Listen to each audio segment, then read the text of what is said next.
Marsella, 2007. Un hombre de 44 años va al hospital porque arrastra un poco la pierna izquierda. Nada grave. Le hacen un escáner. Y lo que aparece en la pantalla no encaja con el hombre que está sentado ahí. Su cráneo está casi entero ocupado por líquido. El cerebro, aplastado contra el hueso, reducido a una lámina fina. Ese hombre es funcionario. Está casado. Tiene 2 hijos. Y ha vivido 44 años sin que nadie, ni siquiera él, notara nada raro. En los próximos minutos vas a ver qué le había pasado de verdad a ese cerebro. ¿Por qué un profesor inglés llevaba 27 años haciendo la misma pregunta incómoda? ¿Y qué decidía ese mismo profesor cada vez que nacía un niño con la espalda abierta? El hospital es La Timone, en Marsella. El servicio de neurología. El motivo de consulta es tan banal que casi no merece un expediente: 2 semanas de debilidad leve en la pierna izquierda. Su historia clínica cabía en unas pocas líneas. A los 6 meses de vida le habían puesto una válvula de derivación ventriculoatrial, un tubo fino que saca el líquido sobrante del cerebro y lo devuelve a la sangre. El motivo: una hidrocefalia aparecida después de nacer, de causa desconocida. A los 14 años volvió a fallarle esa misma pierna, con inestabilidad al caminar. Le revisaron la válvula y todo desapareció por completo. Después, 30 años de vida normal. Escuela, trabajo, matrimonio, 2 hijos. Por eso el escáner descolocó a todo el mundo. La tomografía mostró los ventrículos laterales dilatados de forma brutal. La resonancia añadió el resto, el tercero y el cuarto ventrículo también enormes, un manto cortical finísimo y un quiste en la fosa posterior. El diagnóstico fue hidrocefalia no comunicante, con una probable estenosis del agujero de Magendie, la salida por la que el líquido debería escapar, cerrada. Y con el diagnóstico llegó la pregunta que nadie sabía cómo responder. Si el cerebro está ahí aplastado, ¿quién había vivido esos 44 años? Lo primero que hicieron fue medirlo. Pruebas neuropsicológicas completas. Cociente intelectual total, 75. Verbal, 84. Manipulativo, 70. Ese número importa, y conviene entenderlo bien. 75 está por debajo de la media, en la franja límite. No es una discapacidad intelectual grave. Es un hombre que trabaja, que administra su casa, que cría a 2 hijos, y al que nadie miraba raro en la oficina. Cuando el caso se publicó en The Lancet, el 21 de julio de 2007, la prensa del mundo entero lo tradujo a un titular: el hombre al que le falta el 90% del cerebro. El neurólogo que lo estudió nunca dijo eso. Lionel Fiola habló de una reducción de entre el 50 y el 75% del volumen cerebral. Y añadió un detalle que los titulares se saltaron: la reducción era global. Lóbulos frontales, parietales, temporales y occipitales. Los 2 lados. Es decir, las zonas que gobiernan el movimiento, la sensibilidad, el lenguaje, la visión, la audición, la emoción y el pensamiento. Todas comprimidas. Max Muenke, especialista en malformaciones cerebrales, lo resumió así: lo asombroso es cómo el cerebro se las arregla con algo que uno pensaría incompatible con la vida. Y ahora la parte que casi nadie cuenta. Esto ya había ocurrido antes. A lo grande, y con un hombre que llevaba décadas coleccionando casos así en una ciudad industrial del norte de Inglaterra. Sheffield, años 70. En el hospital infantil trabaja John Lorber, nacido en 1915. Pediatra, uno de los mayores especialistas del mundo en un problema muy concreto: los niños que nacen con la médula espinal expuesta. Un día, el médico de la universidad le manda a un estudiante. No por una urgencia. Por curiosidad, el chico tiene la cabeza un poco más grande de lo normal, y nada más. Lorber le hace un escáner. Entre los ventrículos y la superficie del cerebro debería haber unos 4,5 centímetros de tejido. Encuentra una capa de 1 milímetro. El resto del cráneo, líquido. Y el chico, mientras tanto, tenía un cociente intelectual de 126, acababa de sacar matrícula de honor en matemáticas, y era, en palabras de Lorber, socialmente normal por completo. Lorber lo llevó a un congreso de pediatras con un título que era medio broma y medio desafío: ¿es realmente necesario tu cerebro? En diciembre de 1980, el periodista científico Roger Lewin lo contó en la revista Science, y la frase dio la vuelta al mundo. Pero el caso del estudiante no era lo importante. Lo importante era la serie. El hospital de Sheffield tenía una de las unidades más grandes del planeta, y Lorber llevaba hechos más de 600 escáneres de personas con hidrocefalia. Los ordenó en 4 grupos, según cuánto espacio del cráneo ocupaban los ventrículos.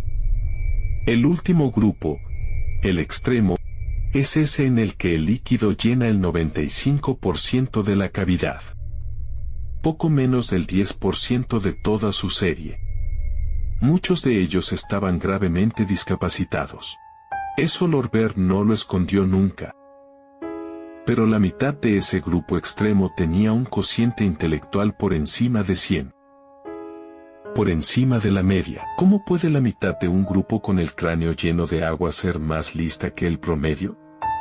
La comunidad médica reaccionó con una mezcla de fascinación y desconfianza. Y la crítica más sensata vino de un neurocirujano, Kenneth Till, del Hospital Infantil de Great Ormond Street, en Londres. Su objeción no era moral, era técnica. Interpretar un escáner puede ser muy engañoso. Puede haber mucho más tejido dentro del cráneo del que parece a simple vista. Y remató: Lorber quizá está siendo demasiado dramático cuando dice que alguien no tiene prácticamente cerebro. Lorber respondió que no haría esa afirmación si no tuviera la evidencia. Pero admitió, en la misma entrevista, la debilidad de fondo de todo su trabajo. No puedo decir si el cerebro de ese estudiante pesa 50 gramos o 150, dijo. Lo que está claro es que no se acerca al 1,5 kilos normal. No lo había pesado. No lo había medido. Lo estaba estimando a ojo, en una pantalla. Aún así, Patrick Wall, catedrático de anatomía en Londres, defendió el valor del trabajo. Casos parecidos llevaban más de 100 años apareciendo sueltos en la literatura médica. Y lo que Lorber aportaba era una serie sistemática y una pregunta honesta. ¿Cómo explicamos esto? Porque la explicación que dio Lorber incomodaba a media neurología. Él sostenía que la corteza cerebral es responsable de bastante menos de lo que todos imaginamos, y que el cerebro tiene una capacidad de reserva enorme, como el riñón o el hígado. Wall, que había defendido sus datos, rechazó de plano esa parte. Hablar de redundancia en el cerebro, dijo, es una escapatoria intelectual para no admitir que no entiendes algo. Norman Jeswind, desde Boston, tampoco lo compró. ¿Vos de qué lado te habrías puesto? Déjamelo en los comentarios antes de seguir. Y mientras discutían, faltaba el dato que habría cerrado la discusión: que le ocurre exactamente al tejido cerebral cuando el líquido lo empuja durante años. Eso no se podía mirar en un paciente vivo, así que se miró en otra parte. El líquido cefalorraquídeo se fabrica dentro del cerebro, circula por unas cavidades llamadas ventrículos y sale hacia la médula. Si la salida se obstruye, el líquido sigue produciéndose y la presión se acumula hacia adentro. En un recién nacido el cráneo todavía es blando y cede, la cabeza crece. En alguien con los huesos ya soldados no hay salida, y lo que cede es el propio cerebro, apretado contra el hueso. En el Centro Médico de la Universidad de Nueva York, un grupo dirigido por el neurocirujano Fred Epstein reprodujo el proceso en gatos y miró después el tejido al microscopio. El resultado cambia por completo la lectura de aquellos escáneres. La hidrocefalia es, sobre todo, una enfermedad de la sustancia blanca. Las fibras que pasan por encima de los ventrículos se estiran, se rompen, y la mielina que las envuelve se deshace. Pero las neuronas de la sustancia gris, incluso en hidrocefalias severas y prolongadas, quedaban notablemente respetadas. ¿Se perdían? Sí, pero mucho más tarde y mucho menos. Y ahí está la respuesta que nadie tenía en 1980. En esos escáneres no falta cerebro. Hay cerebro, comprimido y desplazado, ocupando el poco sitio que le dejan. Lo negro de la imagen es líquido. Lo que parece una lámina puede seguir estando lleno de neuronas trabajando. Los propios revisores del caso del estudiante de matemáticas llegaron a esa conclusión: su masa cerebral no estaba ausente, estaba compactada, probablemente a una densidad mayor de lo normal. Queda la otra mitad de la explicación, y es la que dio Muenke en 2007. El tiempo. Si algo ocurre muy despacio, quizá durante décadas, las distintas partes del cerebro van asumiendo funciones que normalmente haría la zona que está siendo aplastada. Compara eso con un ictus o un traumatismo, donde la misma cantidad de tejido desaparece en minutos. Ahí no hay tiempo de reorganizar nada, y el resultado es devastador. La diferencia no está en cuánto se pierde, sino a qué velocidad. Con esa idea en la mano, la historia del hombre de Marsella se lee de otra forma. Y también se lee de otra forma lo que Lorber hacía cada mañana en Sheffield, que es la parte de este caso que casi nunca se cuenta. Lorber no llegó a la hidrocefalia por curiosidad intelectual, llegó por la espina bífida, una malformación en la que la columna no se cierra del todo y deja expuesto el tejido nervioso. La gran mayoría de esos bebés desarrolla también hidrocefalia. En los años 60 la respuesta era operar a todos. Cerrar la espalda en las primeras horas, poner una válvula, salvar la vida. Lorber fue uno de los que empujó ese tratamiento agresivo. 15 años después revisó a sus propios supervivientes. Encontró adolescentes que habían pasado por decenas de operaciones, que seguían sin poder valerse por sí mismos y que no iban a lograrlo nunca. Y cambió de opinión. Lo que publicó a continuación convirtió su nombre en un campo de batalla que duró décadas. Un método para decidir, en las primeras horas de vida, a qué recién nacidos había que tratar. Y a cuáles no. Los criterios adversos eran 5. Una lesión alta en la zona toracolumbar, una parálisis grave de las piernas, una cabeza ya muy agrandada al nacer, una deformidad marcada de la columna y otros defectos congénitos graves o lesiones del parto. Entre mayo de 1971 y diciembre de 1976, en Sheffield ingresaron 120 recién nacidos con espina bífida. De ellos, 71 cumplían los criterios adversos y no recibieron tratamiento quirúrgico. Murieron todos. Más del 90% antes de cumplir 6 meses. A 42 se los operó, y a otros 7 con una forma más leve. En el seguimiento, hecho varios años después, 36 seguían vivos y 8 de ellos con discapacidades moderadas o graves. Lorber publicó esos resultados en Orchids of Disease and Childhood en 1981, y sostuvo que los padres apoyaron el principio y la decisión tomada sobre su propio hijo. Aquí es donde las dos mitades de esta historia chocan. El mismo hombre que enseñaba escáneres imposibles para demostrar que una imagen no predice una vida, usaba la exploración de un recién nacido para decidir qué vidas no iban a empezar. Y hay que ser honestos con él, porque el detalle importa. Sus criterios no eran cuánto cerebro se ve en la pantalla. Eran la altura de la lesión, la parálisis, la deformidad. Datos del cuerpo, no del escáner. Pero el fondo es exactamente el mismo problema, y sigue abierto hoy en cada unidad de neonatos del mundo. ¿Cuánto se puede predecir? desde una imagen y una exploración de un bebé de horas sobre la persona que va a ser. En 1975 un grupo de trabajo publicó en The Lancet un informe sobre la ética del tratamiento selectivo.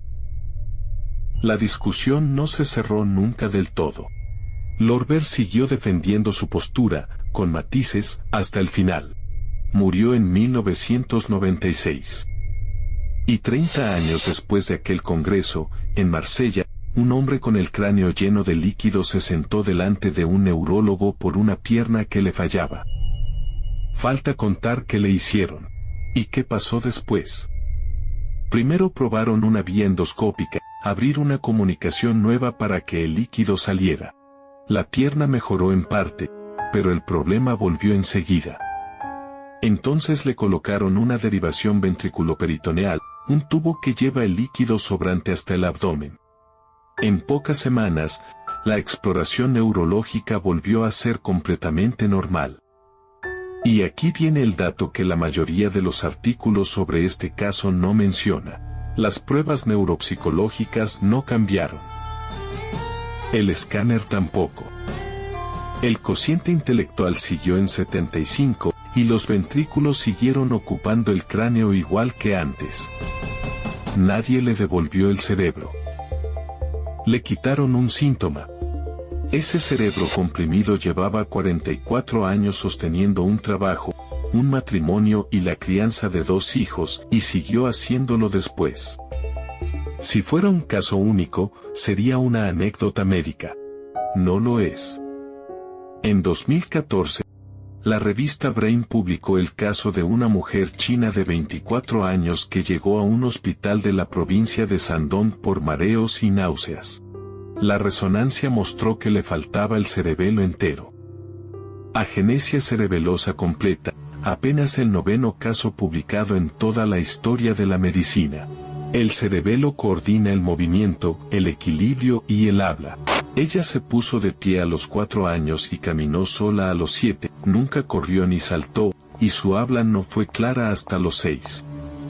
Pero estaba casada. Tenía una hija, un embarazo y un parto sin complicaciones, y sus síntomas se describieron como leves o moderados. Con una estructura entera del cerebro ausente desde antes de nacer. Y en 2019 llegó el estudio más desconcertante de todos. 6 adultos a los que, siendo niños, les habían extirpado un hemisferio cerebral completo para frenar una epilepsia imposible de controlar. Los operaron entre los 3 meses y los 11 años de edad. El equipo de Dora Klaman y Ralph Adolphs, en el Instituto Tecnológico de California, les hizo resonancias funcionales y publicó el resultado en Saw Reports. Encontraron todas las grandes redes cerebrales que aparecen en un cerebro con 2 hemisferios, todas, y la comunicación entre esas redes era más fuerte que en las personas del grupo de control. Conviene decir con claridad lo que nada de esto significa, porque es el punto donde suele torcerse. No demuestra que usemos solo el 10% del cerebro. Ese mito es falso, y ninguno de estos casos lo sostiene. Las personas de las que hablamos no tienen cerebro de sobra. Tienen un cerebro que fue empujado, comprimido o amputado muy despacio o muy temprano, y que reorganizó su trabajo mientras todavía podía hacerlo. Y también hay que decir lo que todavía no sabemos, que es mucho. Nadie ha medido en estas personas qué funciones se mudaron de sitio, ni a costa de qué. Los estudios miden redes y conexiones, no biografías. Queda además la advertencia de Kenneth Theo, y en 2007 seguía valiendo lo mismo que en 1980, una imagen del cerebro no es un inventario de lo que hay dentro. Es una sombra, y sobre esa sombra se siguen tomando decisiones. El hombre de Marsella nunca dio una entrevista. No sabemos su nombre.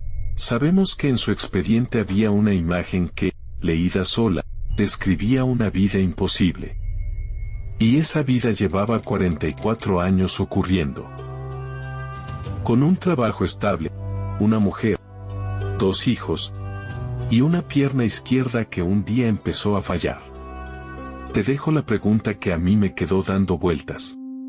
Si ese mismo escáner hubiera aparecido en 1963, el año en que él nació, y con los criterios que se usaban entonces, ¿alguien le habría dado una oportunidad?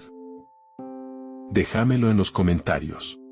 Si te enganchó esta historia, Louis Victor Loborn, que ya tenés en el canal, te va a interesar todavía más. Suscríbete a Mente Invisible y nos vemos